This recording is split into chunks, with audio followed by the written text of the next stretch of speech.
بھارتی حمایت یافتہ اور سپانسرڈ پراکسیز کے خلاف ہر سطح پر فیصلہ کن اور جامع کارروائیاں جاری رکھنا ناگزیر۔ پاکستان کے عوام کا تحفظ اور سلامتی مسلح افواج کی اولین ترجیح۔ شہداء کا خون رائے گا نہیں جائے گا۔ فیلڈ مارشل سید عاصم منیر کی زیر صدارت کور کمانڈرز کانفرنس۔ ISPR کے مطابق پہلگام واقعے میں واضح شکست کے بعد بھارت اب فتنۃ الخوارج اور فتنۃ الہندوستان کی پراکسیز کے ذریعے اپنے مذموم ایجنڈے کو مزید آگے بڑھانے کی کوشش کر رہا ہے۔ فیلڈ مارشل نے وزیر اعظم پاکستان کے ہمراہ ایران، ترکیے، آذربائیجان، سعودی عرب اور متحدہ عرب امارات کے حالیہ کامیاب دوروں پر پاکستان کے فعال سفارتی کردار کی تفصیلات سے فورم کو آگاہ کیا۔ تاریخی اور منفرد دورہ امریکہ پر بھی بریفنگ دی۔ امریکی قیادت کو دو طرفہ معاملات، علاقائی اور بین الاقوامی امور پر پاکستان کا بام مقصد موقف براہ راست پیش کیا گیا۔ فیلڈ مارشل سید عاصم منیر کا ملک کو درپیش تمام خطرات کے خلاف پاک فوج کی آپریشنل تیاریوں پر مکمل اعتماد کا اظہار۔ کور کمانڈرز کانفرنس میں دہشت گرد حملوں میں شہداء کے احصال ثواب کے لیے فاتحہ خوانی۔ دو طرفہ فوجی کشیدگی میں تیسرے فریق کو شامل کرنا بھارت کی بلاک پالیٹکس کی بے بنیاد کوشش ہے۔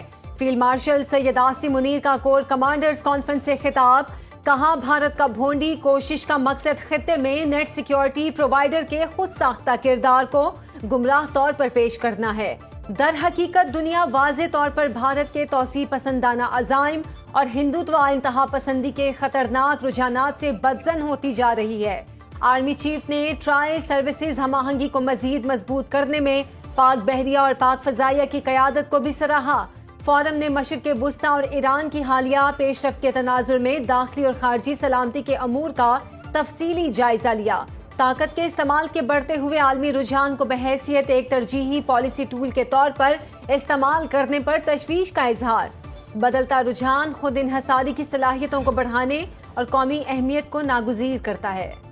آرمی چیف صدارت کا عہدہ سنبھالنے کی کوئی خواہش نہیں رکھتے، معلوم ہے صدر زرداری، وزیر اعظم شہباز شریف اور آرمی چیف کے خلاف مہم کے پیچھے کون ہے؟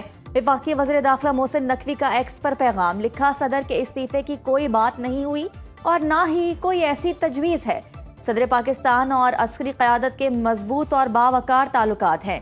سید عاصم منیر کی توجہ صرف پاکستان کی طاقت اور استحکام پر مذکور ہے۔ جھوٹے بیانیے کا حصہ لوگ دشمن ایجنسیوں کے ساتھ مل کر جو مرضی کریں، ہم پاکستان کی مضبوطی کے لیے سب کچھ کریں گے۔ چیئرمین سینٹ یوسف رضا گیلانی نے صدر مملکت کی تبدیلی کی خبروں کو افواہ قرار دے دیا۔ کہا، صدر زرداری کی تبدیلی اور صحت سے متعلق باتیں صرف افواہیں ہیں۔ حکومت کا حصہ نہ بننے کا فیصلہ پارٹی کی سینٹرل ایگزیکٹو کمیٹی نے کیا۔ CEC چاہے تو فیصلہ واپس لے سکتی ہے۔ PTI کی احتجاجی تحریک کی قیادت کون کرے گا؟ کور کمیٹی کا اجلاس کل طلب۔ تحریک انصاف کے بیشتر عہدیدار علیمہ خان کے نام پر متفق۔ قاسم اور سلیمان کے پاکستان آ کر احتجاج میں شریک ہونے کی یقین دہانیاں۔ بانی PTI کی سابقہ اہلیہ جمائمہ گولڈ سمتھ کہتی ہیں، بچوں کو والد سے فون پر بات کرنے کی اجازت نہیں۔ دعویٰ کیا، پاکستانی حکومت نے کہا ہے قاسم اور سلیمان پاکستان آئے تو گرفتار کر کے جیل میں ڈال دیا جائے گا۔ ایسا کسی جمہوری ریاست میں نہیں ہوتا، یہ سیاست نہیں، ذاتی انتقام ہے۔ مسلم لیگ نون کے سینیٹر عرفان صدیقی کہتے ہیں، بانی PTI کے بچے قانون کے دائرے میں رہ کر تحریک چلائیں، اعتراض ہوگا نہ کوئی قیامت آئے گی۔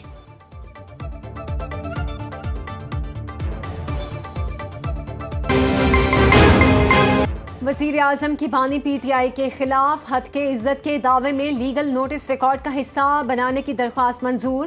سیشن عدالت لاہور نے لیگل نوٹس کو ریکارڈ کا حصہ بنانے کی اجازت دے دی۔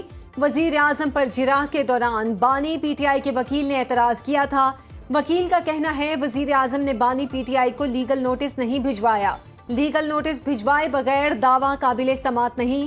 شہباز شریف نے پیناما لیکس پر 10 ارب کی پیشکش کے الزام پر بانی PTI کے خلاف دعویٰ دائر کر رکھا ہے۔ بنگلہ دیش کی سابق وزیر اعظم شیخ حسینہ واجد پر انسانیت کے خلاف جرائم پر فرد جرم عائد۔ بنگلہ دیش کے انٹرنیشنل کرائمز ٹریبیونل نے حسینہ واجد اور 2 اعلیٰ حکام کے خلاف فرد جرم عائد کی۔ حسینہ واجد نے گزشتہ سال جولائی میں مظاہرین پر گولیاں چلانے اور کریک ڈاؤن کا حکم دیا۔ کیس کی باقاعدہ سماعت 3 اگست سے شروع ہوگی۔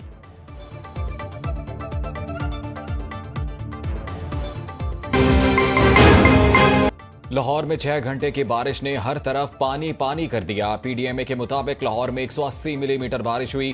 نشیبی علاقے زیر آب, بعض علاقوں میں کئی فٹ پانی جمع. نکاسی آب کا عمل جاری. انتظامیہ کے مطابق شہر کی مرکزی شاہراہوں اور بیشتر علاقوں سے پانی نکال دیا گیا. ملتان روڈ پر LOS نالے کی دیوار گر گئی, پانی گھروں میں داخل.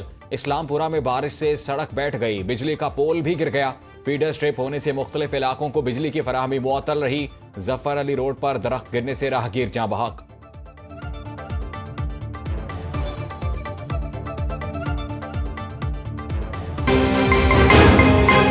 ملک بھر میں مانسون کی طوفانی بارشیں ہیں. اسلام آباد, راولپنڈی, فیصل آباد اور ننکانہ صاحب میں موسلا دھار بارش. گجرانوالا, نارووال اور پسرور میں نشیبی علاقے زیر آب. ہزروں کے ندی نالوں میں طغیانی, پانی گھروں میں داخل. سوہاوا, تلا گنگ, راجن پور اور گرد و نواح میں بھی بادل برسے. لاڑکانہ, دادو, ٹانگ, لوردیر, پشاور اور گرد و نواح میں بارش کا سلسلہ جاری. مظفر آباد میں بارش کا پانی گھروں میں داخل. بھم بھر میں سڑکیں تالاب بن گئیں. کراچی میں ہلکی بارش سے موسم خوشگوار. محکمہ موسمیات کی کل سے 17 جولائی تک بارشوں کے نئے سپیل کی پیش گوئی.